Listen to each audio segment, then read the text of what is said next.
சொல்லுவார்கள். கண்ணியமானவர்களே, அபூபக்கர் ரலியல்லாஹு அன்ஹு அவர்கள் எவ்வளவு ஒரு பெரிய சஹாபி. ஆரம்பமாக இஸ்லாத்தை ஏற்றவர்கள், நபி அவர்களுக்கு பக்கபலமாக இருந்தவர்கள், சவுர் குகையில் நபி அவர்களுடன் தங்கியவர்கள். கண்ணியமானவர்களே, இவர்கள் என்ன தெரியுமா சொல்லுவார்கள்?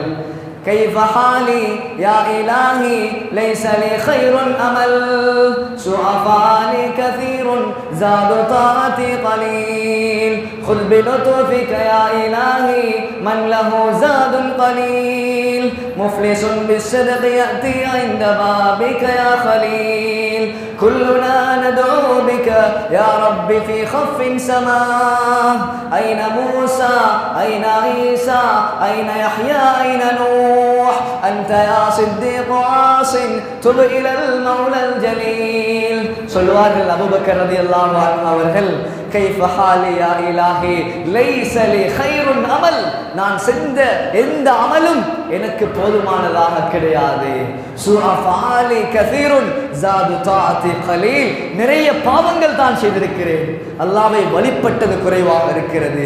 தொடர்ந்தும் அந்த கவிதையை படிப்பார்கள். நபிமார்கள் அவர்களுடைய அந்தஸ்தை அடைந்து விட்டார்கள், என்னுடைய நிலைமை என்னவாகுமோ என்று பதறுவார்கள். இதை கேட்ட ரசூல் ஸல்லல்லாஹு அலைஹி வஸல்லம் அவர்கள் சொன்னார்கள், فأما أنت يا أبا بكر أول من يدخل الجنة من أمتي أبو بكر. அபூ பக்கரே, நீங்கள் கவலைப்பட வேண்டாம், என்னுடைய உம்மத்தில் முதலாவது நீங்கள் தான் சுவர்க்கத்துக்கு போவீர்கள் என்பதாக சொன்னார்கள். கண்ணியமான பெரியார்களே, சகோதரர்களே,